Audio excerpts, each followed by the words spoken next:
जय हिंद आप सभी को। तो चलिए शुरुआत करते हैं। आज के इस क्लास में 10 सिलेक्शन ग्रुप बिहार दरोगा का क्वेश्चन बैंक कंप्लीट करेंगे। और इसमें जो है ना क्लास करवा रहे थे फिजिक्स का। इसमें फिजिक्स का एक क्लास करवा चुके हैं। अगर पहली क्लास को नहीं देखें तो सभी लोग ज़रूर देखिएगा। और आज जो क्लास होगा फिजिक्स का क्लास नंबर 2 होगा। और देखिए इस बुक में जो है ना पॉलिटी पूरा ख़त्म करवा चुके हैं। इसके अलावा बायोलॉजी पूरा ख़त्म करवा चुके हैं। अभी जो वर्तमान में देख रहे हैं फिजिक्स कंप्लीट करेंगे, ठीक है। तो अगर पहली क्लास को नहीं देखें सभी लोग पहली क्लास को ज़रूर देखिएगा, बहुत इंपॉर्टेंट क्लास है। तो जहाँ तक कंटिन्यू कर रहे थे वहाँ से जो है ना आगे का कंटिन्यू क्लास करते हैं, ठीक है। तो देखिए क्वेश्चन नंबर जो है ना 15 से कंटिन्यू करना है, ठीक है। 14 तक करवा चुके हैं। देखिए क्वेश्चन नंबर कहाँ से होगा तो 15 से होगा।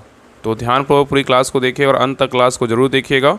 और क्लास अच्छा लगे तो सभी लोग लाइक शेयर सब्सक्राइब जरूर कीजिएगा। देखिए आज जो देखने वाले हैं ना बिहार पुलिस अवर निरीक्षक SI परीक्षा हल प्रश्न पत्र, जिसका एग्ज़ाम हुआ था 11/3/2018 को एग्ज़ाम हुआ था, सेकेंड शिफ्ट का पेपर है, ठीक है। तो देखिए क्वेश्चन नंबर 15 कह रहा है कि समय के साथ वेग में परिवर्तन को किससे जो है ना परिभाषित किया गया है, बताइए। बहुत ही अच्छा क्वेश्चन है। कह रहा है कि समय के साथ वेग में परिवर्तन को किससे परिभाषित किया गया है, बताइए क्या होगा। तो 15 का सही उत्तर होगा ऑप्शन नंबर डी, त्वरण के साथ जो है ना परिभाषित किया गया है, ठीक है। आगे देखिए कह रहा है कि समय के साथ वेग में परिवर्तन को क्या कहते हैं, त्वरण कहा जाता है। तो समय के साथ वेग में परिवर्तन को क्या कहते हैं, त्वरण कहते हैं। और त्वरण जो है ना ए मतलब बराबर क्या है v-u/t। वेग परिवर्तन का क्या है, समय परिवर्तन बराबर क्या है त्वरण में। देखिए यहाँ पे देखिए दिया हुआ अंतिम वेग भी क्या है, प्रारंभिक वेग से क्या है तो ज़्यादा है, ठीक है। यहाँ देखिए गति त्वरित कितना a बराबर प्लस क्या है प्लस में क्या है मतलब पॉजिटिव है। आगे देखिए अंतिम वेग क्या है, अंतिम वेग बराबर क्या है प्रारंभिक वेग। और यहाँ पे गति एक समान क्या है a बराबर क्या है 0 है। और अंतिम वेग क्या है तो अंतिम वेग जो है ना कम है प्रारंभिक वेग से। और गति मंदित है a बराबर क्या है माइनस पॉजिटिव है, ठीक है। इसको देख लीजिएगा। आगे देखिए यहाँ पे मेन पॉइंट कर रहा है ऋणात्मक त्वरण को मंदन कहा जाता है। तो ऋणात्मक त्वरण को क्या बोलते हैं, मंदन कहा जाता है, ठीक है। और नेक्स्ट कर रहा है कि त्वरण का SI मात्रक मीटर प्रति सेकेंड होता है। तो याद रखिएगा कि क्वेश्चन पूछा है त्वरण का SI मात्रक क्या होता है, मीटर प्रति सेकेंड होता है। और नेक्स्ट है वृत्ताकार पथ पर एक समान गति से त्वरित गति का क्या है उदाहरण होता है। तो वृत्ताकार पथ पर एक समान गति त्वरित गति का क्या है उदाहरण होता है। और नेक्स्ट देखिए बल द्रव्यमान एवं त्वरण का क्या है गुणनफल होता है। तो बल द्रव्यमान एवं त्वरण का क्या होता है, त्वरण का गुणनफल होता है। जैसे देखिए F बराबर क्या है m/a बराबर क्या है संवेग में परिवर्तन की दर है। मतलब F बराबर क्या है तो फोर्स, m बराबर मास, a बराबर क्या है एक्सीलरेशन मतलब त्वरण होता है, ठीक है। चलिए आगे देखिए नेक्स्ट कर रहा है कि बल का SI मात्रक क्या है तो न्यूटन होता है। एवं CGS मात्रक क्या है तो डाइन होता है। तो बल का SI मात्रक बोलेगा तो क्या होता है न्यूटन होता है। और CGS मात्रक बोलेगा तो क्या होता है तो डाइन होता है। आगे ये कह रहा है कि कार्य बल एवं विस्थापन का क्या है अदिश गुणनफल होता है। W बराबर क्या है F/s होता है। आगे ये कह रहा है कि कार्य एवं ऊर्जा का SI मात्रक क्या है तो जूल होता है। तो कार्य एवं ऊर्जा का SI मात्रक क्या होता है तो जूल होता है। एवं CGS मात्रक बोलेगा तो क्या होता है अर्ग होता है। चलिए क्वेश्चन नंबर 16 पे क्वेश्चन नंबर 16 कह रहा है कि धारा प्रवाह वाले चालक के चारों ओर किस प्रकार का क्षेत्र उत्पन्न होता है, बताइए। कह रहा है कि धारा प्रवाह वाले चालक के चारों ओर किस प्रकार का क्षेत्र उत्पन्न होता है, बताइए। तो 16 का सही उत्तर होगा ऑप्शन नंबर क्या होगा तो बी, चुंबकीय क्षेत्र उत्पन्न होता है।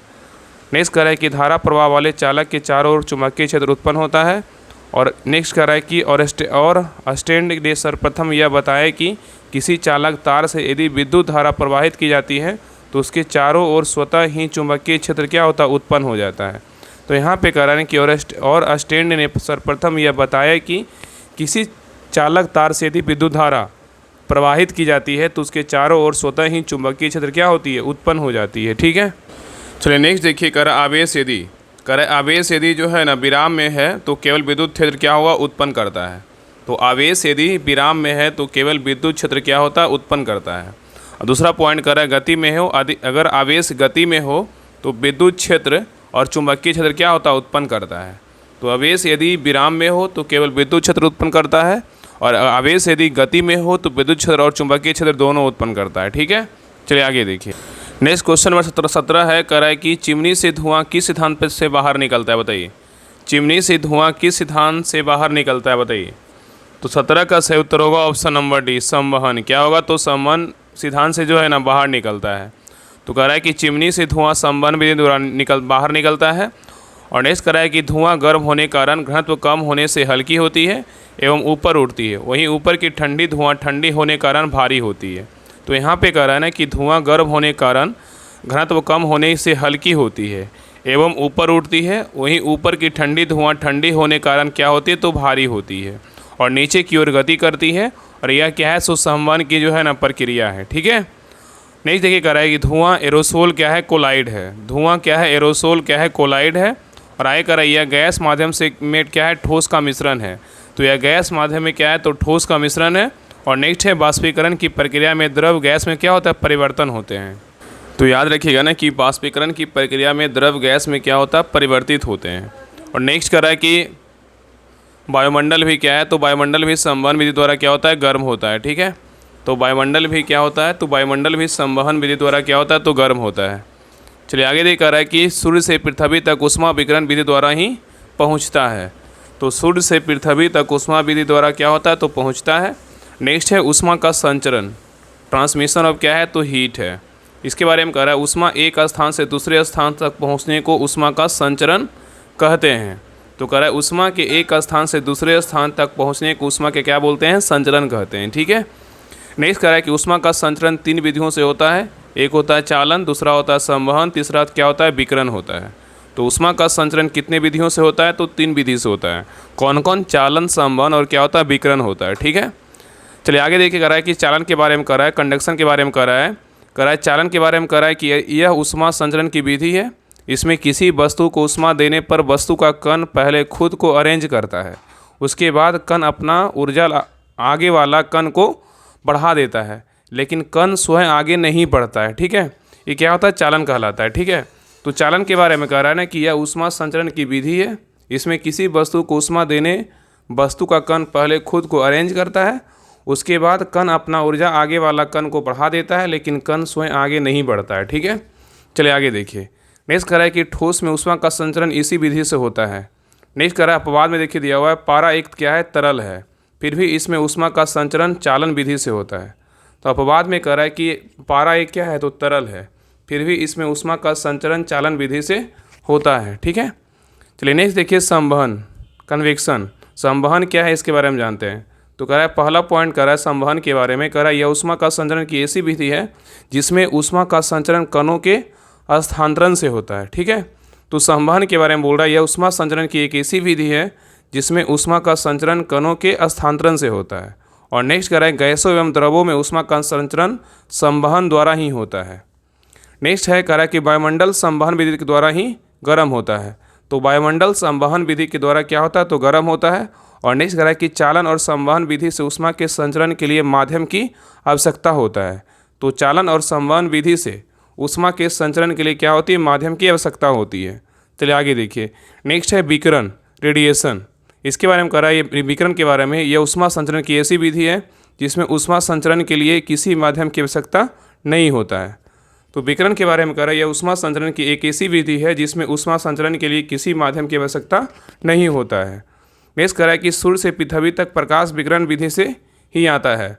तो सूर्य से पृथ्वी तक प्रकाश विकिरण विधि से ही आता है। और नेक्स्ट कह रहा है कि सूर्य से पृथ्वी तक प्रकाश को पहुँचने में लगभग 500 सेकेंड लगता है। तो याद रखिएगा ना कि सूर्य से पृथ्वी तक प्रकाश को पहुंचने में कितना सेकंड लगता है तो 500 सेकंड लगता है। ठीक है, मतलब 8 मिनट 16 सेकंड 496 सेकंड लगता है। मतलब ऐसे 496 बोल सकते हैं लगभग में, मतलब और मिनट में बोलेगा तो 8 मिनट 16 सेकंड लगता है। ठीक है, चलिए आगे देखिए। नेक्स्ट देखिए, यहाँ से बिहार पुलिस अवर निरीक्षक दरोगा का परीक्षा हुआ था 15/4/2018 को एग्जाम हुआ था, उसी का जो है ना PYQ है। तो देखिए क्वेश्चन नंबर 18 कह रहा है कि कौन सी भौतिक मात्रा जड़त्व का मापन है, बताइए कौन सी भौतिक मात्रा जड़त्व का मापन है, बताइए क्या होगा। तो 18 का सही उत्तर होगा ऑप्शन नंबर बी, द्रव्यमान का है। किसका है? द्रव्यमान का है। ठीक है, तो कह रहा है किसी वस्तु का द्रव्यमान अधिक होने पर उसका जड़त्व क्या होगा? अधिक होगा। तो कह रहा है किसी वस्तु का द्रव्यमान अधिक होने पर उसका जड़त्व क्या होगा? अधिक होगा। और किसी वस्तु का द्रव्यमान कम होने पर उसका जड़त्व क्या होगा? तो कम होगा। ठीक है, नेक्स्ट कह रहा है कि एक ट्रक और साइकिल में ट्रक का जड़त्व क्या अधिक होगा? तो एक ट्रक और साइकिल में ट्रक का जड़त्व क्या होगा? अधिक होगा। नेक्स्ट कह रहा है द्रव्यमान के बारे में, कह रहा है कि पहला पॉइंट कह रहा है द्रव्यमान किसी वस्तु या कण में पदार्थ की मात्रा है। तो द्रव्यमान किसी वस्तु या कण में पदार्थ की मात्रा है और द्रव्यमान की मानक इकाई किलोग्राम होता है। ठीक है, तो द्रव्यमान की मानक इकाई क्या होता है? किलोग्राम होता है। और यह द्रव्यमान क्या है? एक अदिश राशि होता है। ठीक है, और द्रव्यमान कभी भी जो है ना बदलता नहीं है। ठीक है, द्रव्यमान कभी भी क्या होता है? नहीं बदलता है। चलिए नेक्स्ट देखिए पॉइंट क्या है, तो भार मतलब वेट। वेट के बारे में कह रहा है किसी वस्तु का पृथ्वी पर गुरुत्वाकर्षण के माप को जो है ना भार या वजन कहते हैं। तो भार या वजन किसे कहते हैं? तो किसी वस्तु का पृथ्वी पर गुरुत्वाकर्षण के माप को भार या वजन कहते हैं। और नेक्स्ट कह रहा है कि भार एक प्रकार की क्या है? तो बल ही है। क्या है? तो बल ही है। आगे कह रहा है कि भार की एसआई इकाई क्या है? तो बल की एसआई इकाई के बराबर होती है। तो भार की एसआई इकाई बल की एसआई इकाई के बराबर होती है। और नेक्स्ट कह रहा है कि भार को W से लिखा जाता है और भार का मात्रक क्या है? तो न्यूटन है। और भार क्या है? W बराबर mg, जहाँ m बराबर क्या है? द्रव्यमान, g बराबर क्या है? ग्रेविटेशनल फोर्स मतलब गुरुत्वाकर्षण बल। और नेक्स्ट कह रहा है कि भार का मान गुरुत्वीय त्वरण के ऊपर क्या है? निर्भर करता है। और भार का मान स्थान के साथ क्या होता है? बदल जाता है। चलिए आगे देखिए, क्वेश्चन नंबर 19 कह रहा है गतिज ऊर्जा का समीकरण कौन सा है? बताइए, गतिज ऊर्जा का समीकरण कौन सा है? बताइए। तो 19 का सही उत्तर क्या होगा? तो ऑप्शन नंबर ए होगा। E बराबर क्या है? तो 1/2 mv²। तो गतिज ऊर्जा क्या है बोलेंगे? इसको इंग्लिश में काइनेटिक एनर्जी बोलेंगे। तो कह रहा है किसी वस्तु में उसकी गति के कारण कार्य करने की जो क्षमता उत्पन्न हो जाती है उसे उस वस्तु की जो है ना गतिज ऊर्जा कहते हैं। तो यहाँ पे कह रहा है किसी वस्तु में उसकी गति के कारण कार्य करने की जो क्षमता उत्पन्न हो जाती है उसे उस वस्तु की गतिज ऊर्जा कहते हैं। ठीक है। एग्जाम्पल में क्या है? एक लुढ़कता हुआ पत्थर। और नेक्स्ट देखिए क्या है? बांध या नदी से बहता हुआ पानी। नेक्स्ट है बहती पवन। नेक्स्ट है दौड़ता खिलाड़ी। आगे कह रहा है कि धनुष से टूटा हुआ तीर कमान। ये सब क्या है? गतिज ऊर्जा का जो है उदाहरण है। ठीक है। आगे देखिए स्थितिज ऊर्जा है, पोटेंशियल एनर्जी है। इसके बारे में कह रहा है कि अपनी स्थिति या विन्यास के कारण वस्तु में समाहित ऊर्जा को जो है ना स्थितिज ऊर्जा कहते हैं। तो अपनी स्थिति या विन्यास के कारण वस्तु में समाहित ऊर्जा को स्थितिज ऊर्जा कहते हैं। ठीक है। एग्जाम्पल में क्या है? बांध बनाकर इकट्ठा किए गए पानी की ऊर्जा। और नेक्स्ट है घड़ी की चाबी में संचित ऊर्जा। और नेक्स्ट है तनी स्प्रिंग की कमानी की ऊर्जा। ठीक है। चलिए आगे देखिए। और नेक्स्ट क्या है? एक टंकी में पानी, ये भी स्थितिज ऊर्जा का उदाहरण है। और आगे कह रहा है एक स्टैचू जो एक इमारत पर लगा होता है उसमें स्थितिज ऊर्जा होगी। ठीक है। तो एक स्टैचू जो इमारत पर लगा होता है उसमें भी क्या होता है? तो स्थितिज ऊर्जा होती है। ठीक है। और पोटेंशियल एनर्जी बराबर क्या होता है? mg/h होता है, जहाँ m बराबर क्या है? द्रव्यमान है, g बराबर क्या है? गुरुत्वीय जनित त्वरण है, और h बराबर क्या है? ऊंचाई है। और कहा आगे कह रहा है कि जहाँ गतिज ऊर्जा, काइनेटिक एनर्जी एवं स्थितिज ऊर्जा, पोटेंशियल एनर्जी दोनों होता है। जहाँ पे क्या कहाँ पे होगा? तो छत पर दौड़ता लड़का और उड़ते हवाई जहाज में व्यक्ति, सब में क्या होता है? तो काइनेटिक एनर्जी और पोटेंशियल एनर्जी दोनों होता है। ठीक है। चलिए क्वेश्चन नंबर 20 पे कह रहा है कि बांध के जल, कह रहा है बांध के जल में कौन सी ऊर्जा संग्रहित होता है? बताइए, बांध के जल में कौन सी ऊर्जा संग्रहित होती है? बताइए। तो 20 का सही उत्तर होगा ऑप्शन नंबर 1, स्थितिज ऊर्जा होती है। क्या होती है? स्थितिज ऊर्जा होती है। ठीक है।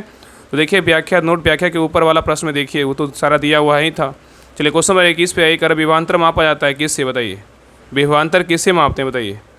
तो सही उत्तर क्या होगा? Option number C, voltmeter से मापते हैं। किससे मापते हैं? वोल्ट मीटर से। तो इसके बारे में पहले ही जानकारी दिया जा चुका है। चलिए आगे बढ़ते हैं। आगे क्वेश्चन नंबर 22 कर रहा है कि आँख के किस भाग पर वस्तु का प्रतिबिंब बनता है? बताइए, आँख के किस भाग पर वस्तु का प्रतिबिंब बनता है? बताइए क्या होगा?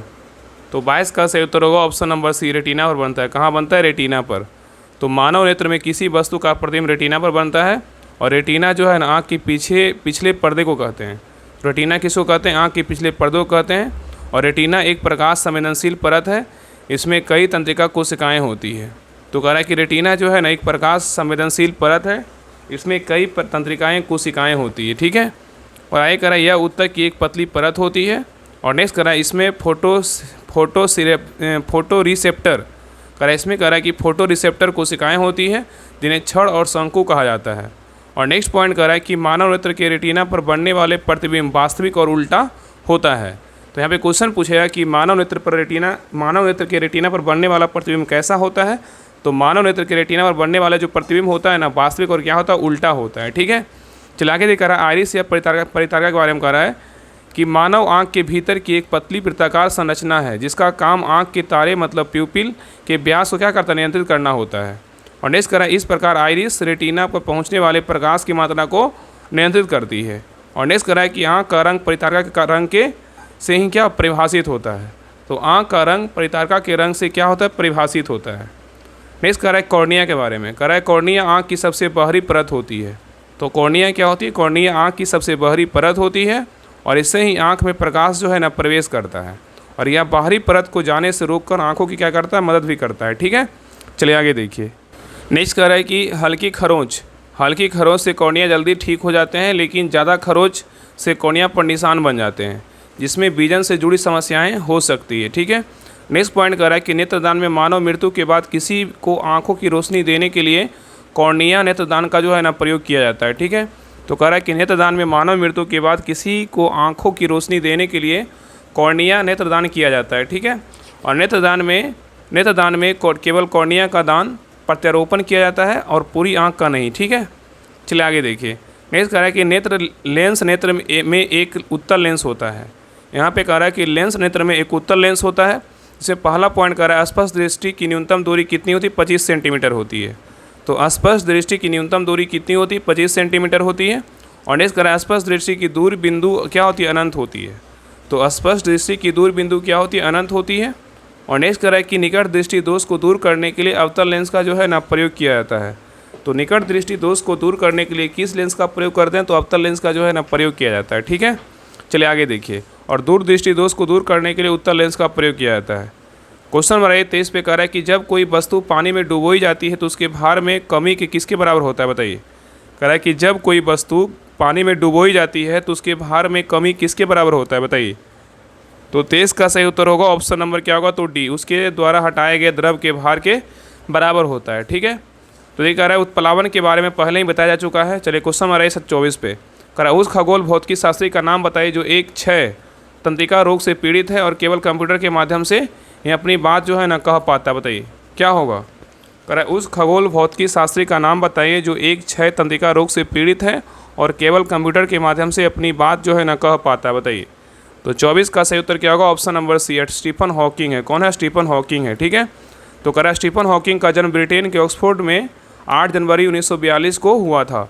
तो स्टीफन हॉकिंग का जन्म कब हुआ था, तो ऑक्सफोर्ड में जो है ना 8 जनवरी 1942 को हुआ था। और स्टीफन हॉकिंग को मोटर न्यूरॉन नाम की बीमारी थी। इसमें शरीर के ज़्यादातर अंग जो है ना काम करना क्या है, बंद कर देते हैं। ठीक है, आगे करा स्टीफन 53 साल की व्हील चेयर पर रहे, 53 साल व्हील चेयर पर रहें, लेकिन उन्होंने खुद को कभी जो है ना अपंग नहीं माना। ठीक है, उनका कहना था कि उनकी शारीरिक अक्षमताओं के चलते ही उन्हें ब्रह्मांड को लेकर की गई रिसर्च पर सोचने का जो है ना काम मिला है। ठीक है, नेक्स्ट कह रहा है कि हॉकिंग ने 1974 में ब्लैक होल इतने काले नहीं, मतलब black hole are not so black शीर्षक से एक शोध पत्र प्रकाशित करवाया था। ठीक है, कौन करवाया था, हॉकिंग करवाया था। ठीक है, आगे कह रहा है कि हॉकिंग ने अपने थ्योरी ऑफ एवरीथिंग में सुझाया था कि ब्रह्मांड का निर्माण स्पष्ट रूप से जो है ना परिभाषित सिद्धांतों के आधार पर हुआ है। और नेक्स्ट कह रहा है कि हॉकिंग ने एक किताब लिखी थी जिसका नाम था a brief story history of time. इस किताब ने पूरी दुनिया भर के विज्ञान क्षेत्र में तहलका मचा दिया था। ठीक है, चलिए आगे देखिए। नेक्स्ट ईयर का प्रीवियस ईयर पेपर है बिहार पुलिस सेवा निरीक्षक एसआई परीक्षा का हल प्रश्न पत्र है। 22/7/2018 को एग्जाम हुआ था, उसी का जो है ना PYQ है फिक्स का। देखिए क्वेश्चन नंबर 25 कह रहा है एक प्रकाश वर्ष बराबर होता है कितना, बताइए। एक प्रकाश वर्ष बराबर होता है कितना, बताइए। 25 का सही उत्तर होगा ऑप्शन नंबर बी, 9.46 × 10⁻12 किलोमीटर होता है। ठीक है, तो एक प्रकाश वर्ष बराबर 9.46 × 10⁻12 किलोमीटर होता है। और प्रकाश द्वारा एक वर्ष में तय की गई दूरी को प्रकाश वर्ष कहते हैं। और प्रकाश वर्ष खगोलीय दूरी मापने की क्या है, तो इकाई है।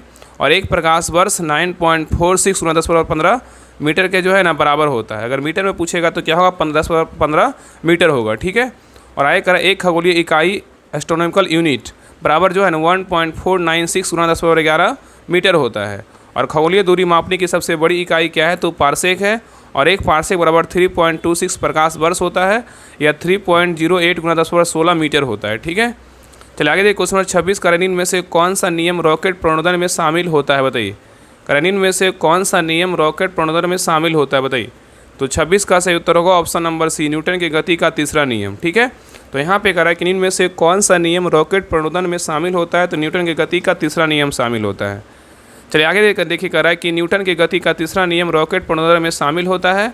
और न्यूटन के तृतीय गति नियम के अनुसार प्रत्येक क्रिया के बराबर और विपरीत दिशा में क्या होता है, प्रतिक्रिया होती है। और आगे कह रहा है तृतीय नियमानुसार ही रॉकेट की गति उससे निकलने वाले तीव्र गैसीय निकास की क्या है कि प्रतिक्रिया होती है। और नोट में दिया हुआ कि गति के नियम पहले समझाया जा चुका है।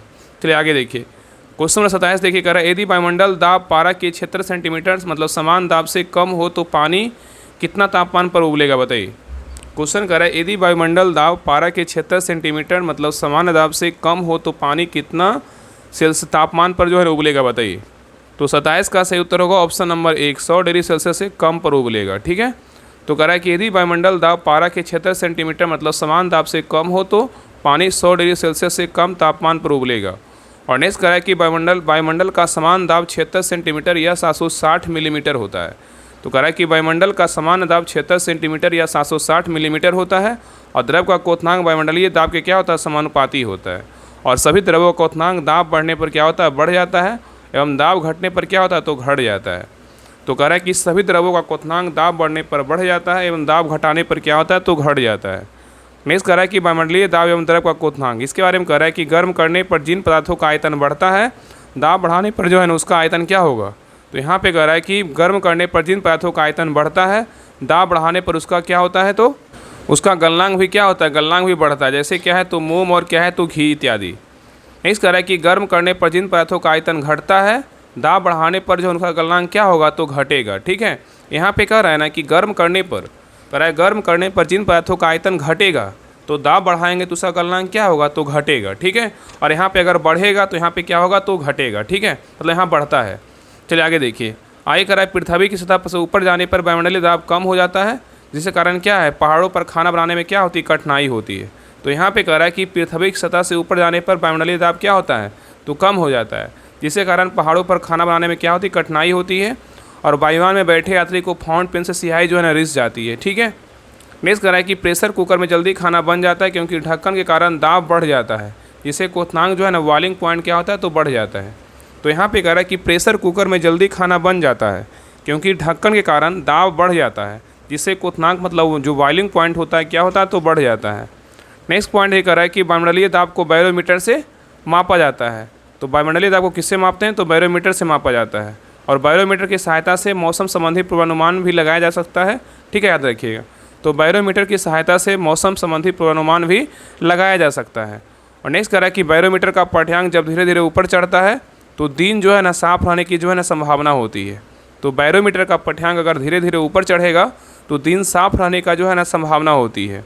और बैरोमीटर का पाठ्यांक जब धीरे धीरे नीचे गिरता है तो वर्षा होने की जो है ना संभावना होती है। ठीक है, और नेक्स्ट कह रहा है कि बैरोमीटर का पाठ्यांक जब एकाएक नीचे गिरता है तो आंधी आने की संभावना होती है। ठीक है, चलिए आगे देखिए। आगे कह रहा है कि hydraulic lift, hydraulic press, hydraulic brake आदि पास्कल के नियम पर जो है ना काम करता है। तो hydraulic lift, hydraulic press, hydraulic brake आदि पास्कल के नियम पे काम करता है। ठीक है, चलिए आगे देखिए। बिहार पुलिस आशु सहायक अवर निरीक्षक स्टेनो ASI का प्रारंभिक परीक्षा हुआ था। हल प्रश्न पत्र है 26/8/2018 को एग्जाम हुआ था। ठीक है, तो देखिए क्वेश्चन नंबर 28 का एंगस्ट्रम इकाई है किसकी, बताइए। एंगस्ट्रम इकाई है किसकी, बताइए। तो 28 का सही उत्तर होगा ऑप्शन नंबर 1 तरंग दैर्ध्य का है। किसका है, तरंग दैर्ध्य का है। ठीक है, तो एंगस्ट्रम जो है ना तरंग दैर्ध्य की इकाई है। और तरंग मुक्ता 2 प्रकार के होते हैं, एक होता है यांत्रिक तरंग, दूसरा होता है आयांत्रिक तरंग। ठीक है, तो देखिए यांत्रिक तरंग किसे बोलते हैं, मैकेनिकल वेव। तो कह रहा है वैसा तरंग जिससे संचरण के लिए माध्यम की आवश्यकता होता है उसे जो है ना यांत्रिक तरंग कहते हैं। तो वैसे तरंग जिसके संचरण के लिए माध्यम की आवश्यकता होता है उसे यांत्रिक तरंग कहते हैं। और नेक्स्ट देखिए ध्वनि तरंग। ध्वनि तरंग अनुदैर्ध्य तरंग भी होता है। क्या होता है, ध्वनि तरंग अनुदैर्ध्य तरंग भी होता है। ठीक है, चलिए आगे देखिए। आयांत्रिक तरंग किसे कहते हैं, करा इन्हें विद्युत चुम्बकीय तरंग भी कहा जाता है। आयांत्रिक तरंग को जो है ना विद्युत चुम्बकीय तरंग भी कहा जाता है। और ये ऐसे तरंग होते हैं जिसकी संचरण के लिए माध्यम की आवश्यकता नहीं होती है। ठीक है, और यह तरंगें निर्वात में भी क्या होती है, संचरित होता है। और सभी विद्युत चुम्बकीय तरंग प्रकाश के वेग से चलता है। तो सभी विद्युत चुम्बकीय तरंग क्या होता है, प्रकाश के वेग से चलता है। और प्रकाश तरंग, अनुप्रस्थ तरंग एवं विद्युत चुम्बकीय तरंग होता है। तो प्रकाश तरंग, अनुप्रस्थ तरंग एवं विद्युत चुम्बकीय तरंग होता है। ठीक है, चलिए आगे देखिए। नेक्स्ट देखिए ऊर्जा के बारे में कह रहा है। ऊर्जा के बारे में कह रहा है कार्य करने की क्षमता को जो है ऊर्जा कहते हैं। कार्य करने की क्षमता को क्या बोलते हैं, तो ऊर्जा कहते हैं। ठीक है, और ऊर्जा का ऐसा मात्रक क्या होता है, जूल एवं सीजीएस मात्रक बोलेगा तो अर्घ होता है। तो ऊर्जा का ऐसा मात्रक बोलेगा तो क्या होता है, जूल होता है। और अगर सीजीएस मात्रक पूछेगा तो क्या होता है, अर्घ होता है। और आवृत्ति का ऐसा मात्रक क्या है, तो हर्ज होता है। और वेग का ऐसा मात्रक बोलेगा तो मीटर प्रति सेकेंड होता है। आगे देखिए कुछ भौतिक राशि का क्या है, ऐसा ही मात्रक दिया हुआ है। भौतिक राशि यहाँ पे दिया हुआ, ऐसा ही मात्रक दिया हुआ है। तो वेग का ऐसा मात्रक क्या होता है, मीटर प्रति सेकेंड होता है। वेग का ऐसा मात्रक बोलेगा मीटर प्रति सेकेंड होता है। कोणीय वेग का ऐसा मात्रक क्या, रेडियन प्रति सेकेंड होता है। ठोस कोण का मात्रक क्या होता है, ऐसा ही मात्रक रेडियन होता है। और समतल या तलीय कोण का ऐसा मात्रक क्या होता है, रेडियन होता है। और ज्योति तीव्रता का ऐसा मात्रक क्या है, कैंडेला। और ज्योति फ्लक्स का ऐसा मात्रक क्या है, ल्यूमेन होता है। और खगोलीय दूरी का ऐसा मात्रक क्या होता है, प्रकाश वर्ष होता है। और चुंबकीय तीव्रता का ऐसा मात्रक क्या होता है, टेस्ला होता है। ठीक है, चलिए क्वेश्चन नंबर 29 पे करा आवृत्ति को नापा जाता है किससे, आवृत्ति को मापा जाता है किससे, बताइए। तो 29 का सही उत्तर होगा ऑप्शन नंबर 1 हर्ट्ज में। किसे मापते हैं, हर्ट्ज में मापते हैं। ठीक है, तो आवृत्ति को जो है ना हर्ट्ज में मापा जाता है। और कंपन करने वाली वस्तु 1 सेकेंड में जितना कंपन करती है उसे उसकी जो है ना आवृत्ति कहते हैं। तो कंपन करने वाली वस्तु 1 सेकेंड में जितना कंपन करती है उसे उसकी आवृत्ति कहते हैं। ठीक है, आवृत्ति जो है ना कुल दोलन की संख्या बटा लगा कुल समय, यानी बराबर क्या है, मतलब 1 बटा क्या है तो टी है। ठीक है, आगे करा एक दोलन को पूरा करने में समय को क्या बोलते हैं, आवर्तकाल कहते हैं। तो एक दोलन पूरा करने के समय को क्या बोलते हैं, आवर्तकाल कहते हैं। और चाल या वेग का ऐसा मात्रक क्या है, मीटर प्रति सेकेंड होता है। ठीक है, और ऐसा ही मात्रक बोलेगा तो क्या है, शक्ति का ऐसा मात्रक बोलेगा तो क्या होता है, तो वाट होता है। चलिए क्वेश्चन नंबर 30 पे करा सही कथन को चुनिए, बताइए इसमें सही कथन कौन सा है, बताइए। करा सही कथन को चुनिए, बताइए। तो सही कथन कौन सा, देखिए पहला करा है कि लाल प्रकाश का तरंगदैर्घ्य बैंगनी प्रकाश से कम होता है, ये क्या है, तो गलत है। लाल प्रकाश का तरंगदैर्घ्य हरे प्रकाश से ज़्यादा होता है, बिल्कुल क्या है, तो सही है। तो लाल प्रकाश का तरंगदैर्घ्य हरे प्रकाश से क्या होता है, तो ज़्यादा होता है। लाल प्रकाश का तरंगदैर्घ्य हरे प्रकाश से क्या होता है, ज़्यादा होता है, बिल्कुल क्या है, तो सही है। तो सही उत्तर क्या होगा, ऑप्शन नंबर बी होगा। तो कह रहा है कि लाल प्रकाश का तरंगदैर्घ्य हरे प्रकाश से क्या होता है, ज़्यादा होता है। लाल प्रकाश का तरंगदैर्घ्य हरे प्रकाश से ज़्यादा होता है। और नेक्स्ट कह रहा है कि प्रकाश एक प्रकार की ऊर्जा है जो विद्युत चुंबकीय तरंगों के रूप में संचरित होती है। और दृश्य प्रकार की खोज न्यूटन ने किया था। और आगे करा इसका तरंगदैर्घ्य 3900 एंगस्ट्रम से 7800 एंगस्ट्रम के बीच होता है। और प्रकाश का कण सिद्धांत न्यूटन ने दिया था। तो प्रकाश का कण सिद्धांत किसने दिया था, न्यूटन ने दिया था। और प्रकाश का तरंग सिद्धांत किसने दिया था, क्रिश्चियन हाइगेन ने दिया था। और dual nature of light de Broglie ने दिया था। कौन दिया था, डी ब्रोगली ने दिया था। ठीक है, चलिए आगे देखिए। नेक्स्ट कह रहा है कि प्रकाश का फोटोन सिद्धांत अल्बर्ट आइंस्टीन ने दिया था। कौन दिया था, अल्बर्ट आइंस्टीन ने दिया था। तो प्रकाश का फोटोन सिद्धांत किसने दिया था, अल्बर्ट आइंस्टीन ने दिया था। और नेक्स्ट कह रहा है कि प्रकाश का विद्युत चुंबकीय तरंग सिद्धांत प्रकाश से केवल कुछ जो है ना कुछ गुणों की व्याख्या कर पाता है। ठीक है, जैसे क्या है, तो प्रकाश का प्रवर्तन, प्रकाश का अपवर्तन, प्रकाश का सीधी रेखा में गमन और प्रकाश का व्यक्तीकरण एवं प्रकाश का क्या है, ध्रुवन इत्यादि। ठीक है, आगे देखकर कि प्रकाश के कुछ गुण ऐसे हैं जिनकी व्याख्या तरंग सिद्धांत नहीं कर पाता है, जैसे क्या है, प्रकाश विद्युत प्रवाह तथा क्रॉम्पटन सिद्धांत है। ठीक है, आगे करा कि प्रकाश करा विद्युत प्रवाह एवं क्रॉम्पटन सिद्धांत की व्याख्या आइंस्टीन द्वारा प्रतिपादित प्रकाश के फोटोन सिद्धांत के द्वारा की जाती है। तो यहाँ पे कह रहा है कि प्रकाश के बारे में कह रहा है कि प्रकाश विद्युत प्रवाह एवं क्रॉम्पटन सिद्धांत की व्याख्या आइंस्टीन द्वारा प्रतिपादित प्रकाश के फोटोन सिद्धांत के द्वारा की जाती है। ठीक है, और नेक्स्ट देखिए पॉइंट कर रहा है कि प्रकाश का वर्ण विक्षेपण डिस्पेरेशन ऑफ क्या है, तो लाइट है। प्रकाश का क्या है, वर्ण विक्षेपण। तो कह रहा है कि जब सूर्य का प्रकाश प्रिज्म से होकर गुजरता है तो वह अपवर्तन के पश्चात प्रिज्म के आधार की ओर झुकने के साथ साथ विभिन्न रंगों के प्रकाश में क्या होता है, तो बढ़ जाता है। तो यहाँ पे कह रहा है कि जब सूर्य का प्रकाश प्रिज्म से होकर गुजरता है तो वह अपवर्तन के पश्चात प्रिज्म के आधार की ओर झुकने के साथ साथ विभिन्न रंगों के प्रकाश में क्या होता है, तो बढ़ जाता है। नेक्स्ट पॉइंट कर रहा है कि यहाँ पे कह रहा है सूर्य प्रकाश श्वेत प्रकाश के 7 रंगों में विभक्त होने की क्रिया को जो है ना प्रकाश का वर्ण विक्षेपण कहा जाता है। तो कह रहा है सूर्य प्रकाश या श्वेत प्रकाश को 7 रंगों में विभक्त होने की क्रिया को प्रकाश का वर्ण विक्षेपण कहा जाता है। और नेक्स्ट कह रहा है इस प्रकार से 7 प्राप्त जो है ना 7 रंगों के समूह जो है उनको वर्ण क्रम कहते हैं, जैसे बैंगनी, जामुनी, नीला, हरा, पीला, नारंगी और क्या है, लाल है। ठीक है, इसका ट्रिक होता है VIBGYOR, मतलब व्यंजनी या मतलब क्या है, ह मतलब पिनाला, व्यंजनी ह पिनाला। चलिए आगे देखिए। आगे कह रहा है कि प्रकाश के वर्ण विक्षेपण में बैंगनी रंग का विक्षेपण सबसे अधिक होता है। तो कह रहा है यहाँ पे कह रहा है कि प्रकाश के वर्ण विक्षेपण में बैंगनी रंग का विक्षेपण क्या होता है, सबसे अधिक होता है, जबकि बैंगनी रंग का तरंगदैर्घ्य क्या सबसे कम होता है। और नेक्स्ट कह रहा है कि प्रकाश के वर्ण विक्षेपण में लाल रंग का विक्षेपण क्या होता है, सबसे कम होता है। तो यहाँ पे कह रहा है कि प्रकाश के वर्ण विक्षेपण में लाल रंग का विक्षेपण क्या होता है, सबसे कम होता है, जबकि लाल रंग का तरंगदैर्घ्य क्या सबसे अधिक होता है। और नेक्स्ट कह रहा है कि रेलवे क्रॉसिंग पर सिग्नल के रूप में लाल रंग का इस्तेमाल किया जाता है, क्योंकि लाल रंग का वर्ण विक्षेपण सबसे कम होता है, जिस कारण से यह दूर से यहीं जो है ना दिखाई देता है। तो यहाँ पे कह रहा है ना कि रेलवे क्रॉसिंग पर सिग्नल के रूप में लाल रंग का इस्तेमाल किया जाता है, क्योंकि लाल रंग का वर्ण विक्षेपण सबसे कम होता है, जिस कारण यह जो है ना दूर से दिखाई देता है। नेक्स्ट पॉइंट कह रहा है कि समुद्र एवं आकाश का रंग नीला प्रकाश के प्रकीर्णन कारण होता है। तो समुद्र एवं आकाश का रंग नीला प्रकाश के प्रकीर्णन कारण होता है। आगे कह रहा है कि प्रकाश के प्रकीर्णन की खोज CV रमन ने किया था। और अंतरिक्ष यात्रियों के आकाश का रंग क्या होता है, काला दिखाई देता है। तो अंतरिक्ष यात्रियों को आकाश का रंग कैसा दिखाई देता है, तो काला दिखाई देता है। चलिए क्वेश्चन नंबर 31 पे कह रहा है कि 40 डिग्री सेल्सियस का मान फ़ारेनहाइट स्केल में क्या है, बताइए। 40 डिग्री सेल्सियस का मान फ़ारेनहाइट स्केल में क्या है, बताइए। तो 31 का सही उत्तर क्या होगा, तो ऑप्शन नंबर जो है ना ए होगा, 104 डिग्री फ़ारेनहाइट होगा। ठीक है, तो कह रहा है कि 40 डिग्री सेल्सियस का मान फ़ारेनहाइट स्केल में कितना हो, 104 डिग्री फ़ारेनहाइट होगा। और -40 डिग्री सेल्सियस पर फ़ारेनहाइट स्केल का तापमान एक समान होता है। चलिए आगे देखिए, क्वेश्चन नंबर 32 कह रहा है कि विद्युत शक्ति की इकाई क्या है बताइए। तो विद्युत शक्ति की इकाई क्या होता है, तो वाट होता है। क्या होता है, वाट होता है। ठीक है, आगे कह रहा है कि विद्युत शक्ति की इकाई क्या है, तो वाट है। एम्पियर विद्युत धारा की इकाई है। और विभवांतर की इकाई क्या है, तो वोल्ट होता है। आवेश की इकाई है क्या है, तो कूलाम होता है। चलिए क्वेश्चन नंबर 33 पे कह रहा है विद्युत मोटर में क्या होता है बताइए। विद्युत मोटर में क्या होता है, तो 33 का सही उत्तर क्या आएगा, ऑप्शन नंबर सी, विद्युत ऊर्जा को यांत्रिक ऊर्जा में बदला जाता है। ठीक है, तो विद्युत मोटर क्या है, तो विद्युत ऊर्जा को यांत्रिक ऊर्जा में बदला जाता है। आगे कह रहा है विद्युत ऊर्जा को यांत्रिक ऊर्जा में बदला जाता है। नोट जो है इस टॉपिक को पहले ही चर्चा किया जा चुका है। चलिए आगे देखिए, क्वेश्चन नंबर 34 कह रहा है कि विद्युत धारा निम्न में से किस उपकरण से मापी जाती है बताइए। विद्युत धारा निम्न में से किस उपकरण से मापी जाती है बताइए। तो 34 का सही उत्तर होगा ऑप्शन नंबर बी, एमीटर से मापा जाता है। किससे मापते हैं, एमीटर से मापते हैं। ठीक है, तो अमीटर के बारे में बोल रहा है। अमीटर के बारे में कह रहा है विद्युत धारा एमीटर उपकरण से जो है ना मापी जाती है। और एमीटर को परिपथ में सदैव श्रेणी क्रम में जो है ना लगाया जाता है।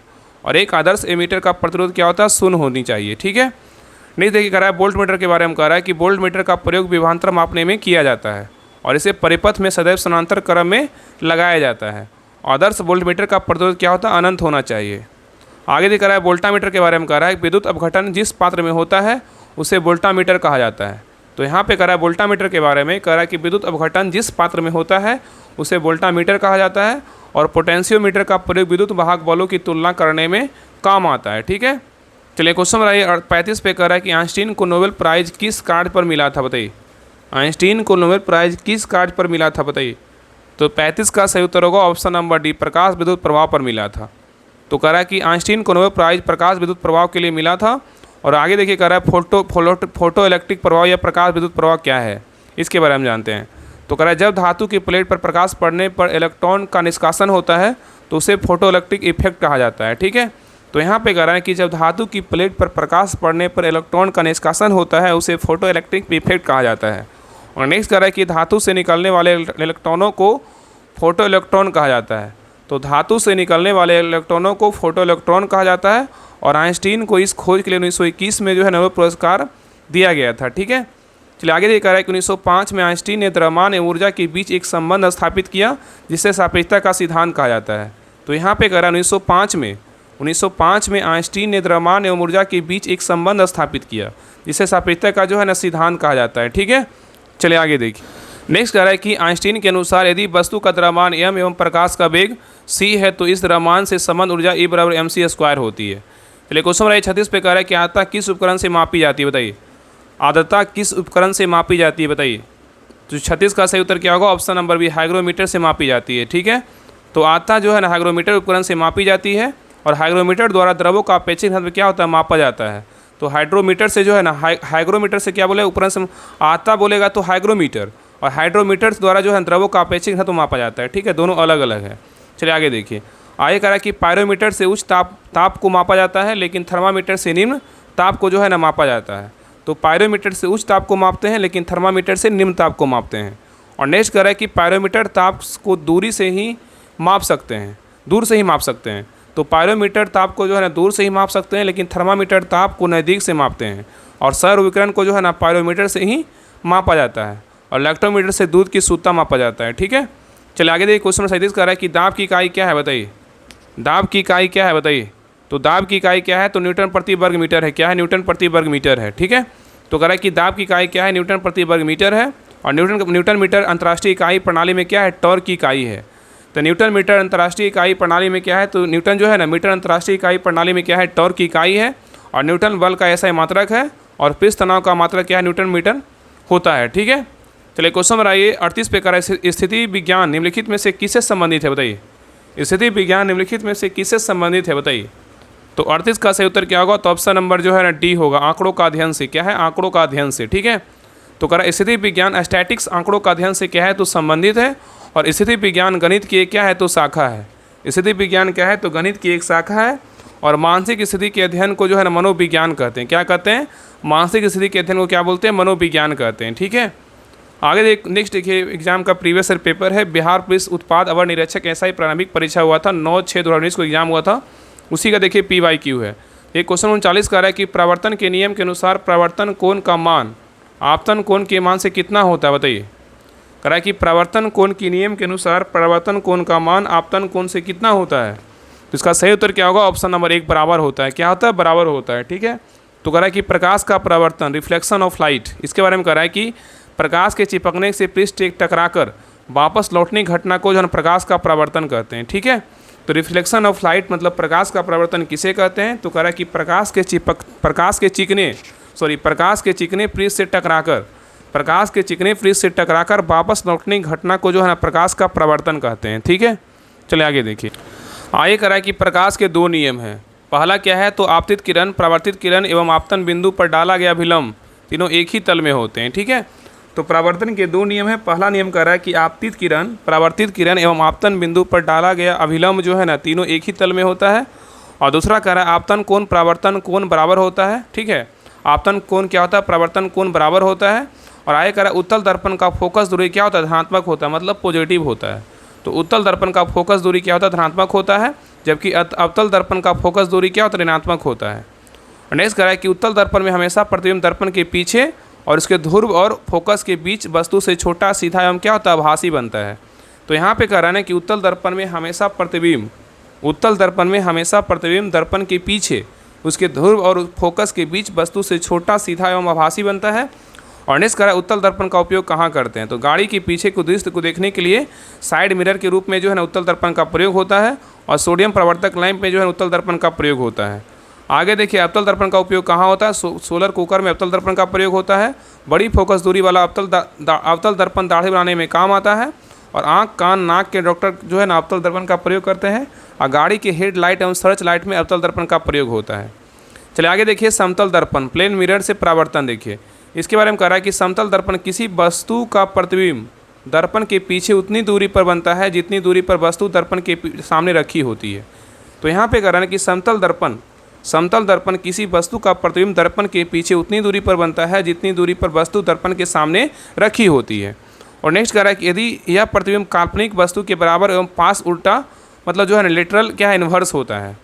आगे कह रहा है कि समतल दर्पण में वस्तु का पूर्ण प्रतिबिंब देखने के लिए दर्पण की लंबाई वस्तु की लंबाई से कम जो है ना आधी होनी चाहिए। तो यहाँ पे कह रहा है कि समतल दर्पण में वस्तु का पूर्ण प्रतिबिंब देखने के लिए दर्पण की लंबाई वस्तु की लंबाई की कम से कम जो है ना आधी होनी चाहिए। ठीक है, और नेक्स्ट कह रहा है यदि आपतित किरण को नियत रखते हुए दर्पण को थीटा कोण से घुमा दिया जाए तो परावर्तन जो किरण होता है 2 थीटा डिग्री से जो है ना घूम जाती है। और नेक्स्ट कह रहा है यदि कोई व्यक्ति भी चाल से दर्पण की ओर चलता है तो उसे दर्पण में उसे अपना प्रतिबिंब 2 भी चाल से अपना जो है ना अपनी ओर आता हुआ प्रतीत होता है। ठीक है, चलिए क्वेश्चन नंबर 40 पे कह रहा है कि ध्वनि तरंगे किस प्रकार की तरंगे होती है, बताइए। ध्वनि तरंगे किस प्रकार की तरंगे होती है, बताइए।